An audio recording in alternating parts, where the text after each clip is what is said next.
É com um arrepio na espinha que o Rastros do Medo te convida para mais uma jornada ao coração da escuridão. Prepare-se, porque hoje as ruas de São Paulo, que você talvez conheça tão bem, vão revelar seus segredos mais sombrios, suas lendas mais aterrorizantes. Imagine o burburinho constante da metrópole, o vai e vem incansável de pessoas, carros, sonhos e pesadelos.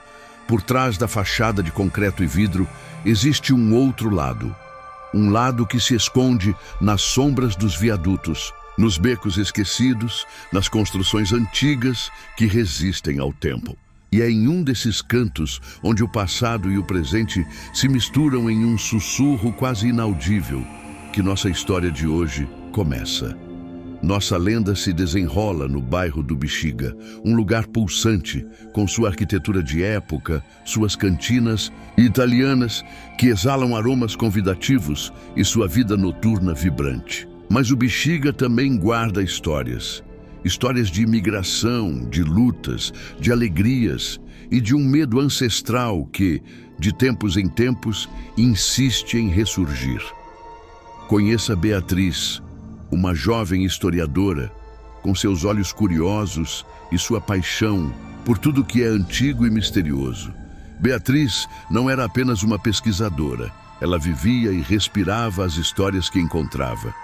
Seus dias eram preenchidos por bibliotecas empoeiradas, documentos amarelados e conversas com os moradores mais antigos, aqueles que guardam na memória os segredos do bairro. Ela morava em um sobrado charmoso na Rua 13 de Maio, com suas janelas de madeira que davam para o movimento constante e o cheiro de manjericão vindo dos restaurantes próximos. Beatriz estava investigando uma série de desaparecimentos não resolvidos que ocorreram no Bexiga nas décadas de 70 e 80. Casos que a polícia arquivou como fugas ou acidentes, mas que para ela tinham uma estranha ligação. As vítimas eram sempre jovens, geralmente ligadas à arte ou à vida noturna do bairro. E o mais intrigante, seus corpos jamais eram encontrados. Um dia, enquanto vasculhava os arquivos de um pequeno museu local, Beatriz encontrou uma coleção de recortes de jornal antigos. Entre as notícias banais da época, havia pequenos artigos quase imperceptíveis, que falavam sobre sumiços inexplicáveis na região. Um nome se repetia em alguns desses recortes, sussurrado quase como um tabu: o morador da Bela Sintra. A Rua Bela Sintra, para quem não conhece, é uma das vias mais conhecidas da cidade, com seu charme e suas árvores frondosas. Mas a referência, morador da Bela Sintra, parecia se referir a algo mais antigo, algo que antecedia a modernidade. Os artigos eram vagos, falando sobre uma figura sombria que espreitava as vielas, especialmente em noites de lua nova, quando as sombras eram mais densas e convidativas. Intrigada, Beatriz começou a aprofundar sua pesquisa sobre essa figura. Os moradores mais antigos do Bexiga, aqueles com mais de 80 anos e olhos que já viram demais, relutavam em falar. Quando falavam, seus rostos se contorciam em uma expressão de pavor contido. Eles mencionavam histórias de crianças que eram alertadas para não brincar perto de certos muros antigos depois do anoitecer, de sussurros ouvidos ao vento, de uma sensação de frio inexplicável, mesmo em noites quentes. Uma das fontes mais valiosas de Beatriz era Dona Aurora, uma senhora de quase 90 anos, descendente de italianos, com uma memória afiada e um olhar que parecia carregar séculos de histórias. Dona Aurora morava em uma casa modesta na Rua Doutor Plínio Barreto, com uma pequena horta nos fundos e um gato preto preguiçoso que se chamava Sombra. Ela se lembrava de quando era menina e sua avó a proibia de se aproximar de um beco específico, um atalho escuro que ligava a Rua 13 de Maio à Bela Sintra, nos fundos de um antigo casarão. Ali, Dona Aurora sussurrava, os olhos fixos em um ponto distante, como se visse o passado. Ali mora o que não tem forma, Ele leva quem se perde, quem não tem onde ir. Ele se alimenta da solidão, do desespero. A lenda, segundo Dona Aurora, dizia que o morador da Bela Sintra era um espírito antigo, uma entidade que nasceu da dor e da injustiça. Há muito, muito tempo, antes mesmo da Bela Sintra ser Bela Sintra, havia um homem bom, um artista talentoso que vivia em uma modesta casa naquele local. Ele era um escultor e suas mãos criavam beleza a partir do barro e da pedra. Mas ele era um homem de coração puro em um tempo de ganância. Foi traído, roubado e humilhado por aqueles que invejavam seu talento. Dizem que, em sua angústia final, ele amaldiçoou a terra onde seu sangue foi derramado. E quando morreu, sua alma não encontrou paz. Em vez disso, ela se fundiu com a própria terra, transformando-se em algo diferente, algo faminto. Não era um fantasma que assombra casas. Era uma entidade que se alimentava das emoções humanas mais sombrias. A tristeza, o medo, a solidão, esses eram seus banquetes. E o Bexiga, com sua história de perdas e recomeços, parecia ser um prato cheio. Beatriz sentia um calafrio percorrer sua espinha cada vez que ouvia Dona Aurora. Não era apenas uma lenda, ela sabia. Havia uma verdade sombria por trás das palavras da velha senhora. Os desaparecimentos que ela investigava, a falta de vestígios, a aura de medo que ainda pairava sobre certas partes do bairro, tudo se encaixava. Ela começou a visitar o beco que Dona Aurora mencionou. Era estreito, mal iluminado, e o cheiro de mofo e umidade pairava no ar. Muros altos cobertos de musgo e pichações desbotadas o flanqueavam. No fundo, havia um portão de ferro enferrujado que dava para os fundos de um antigo casarão abandonado, com janelas cegas e telhas quebradas. A cada visita, Beatriz sentia uma presença fria, quase sufocante. Era como se o ar ficasse mais pesado, a luz diminuísse. Seus sentidos ficavam aguçados e ela jurava ouvir sussurros, como se o próprio beco estivesse tentando contar sua história. Ela começou a ter pesadelos. Pesadelos vívidos e perturbadores, onde ela estava no beco e uma sombra amorfa se movia nas paredes, se contorcendo, se aproximando, e ela não conseguia gritar. Um dos desaparecimentos mais recentes que ainda assombrava a memória dos moradores era o de Mateus, um jovem músico que tocava nas noites do Bexiga. Mateus era cheio de vida, sempre com um violão nas costas e um sorriso fácil. Ele morava em uma república na Rua Rocha. Uma noite, depois de uma apresentação em um bar na Rua Augusta, ele pegou um atalho pelo beco. Mateus nunca mais foi visto.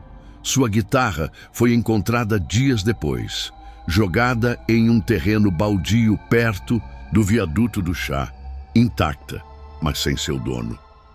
Beatriz sentia que estava se aproximando de algo perigoso. O morador da Bela Sintra não era uma figura de contos de fadas. Era uma força real e malevolente. Ela começou a sentir-se observada, mesmo durante o dia, nas ruas movimentadas.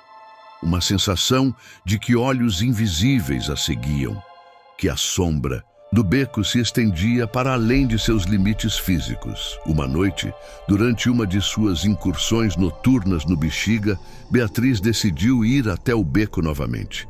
A lua estava quase escondida atrás das nuvens e a escuridão era quase absoluta.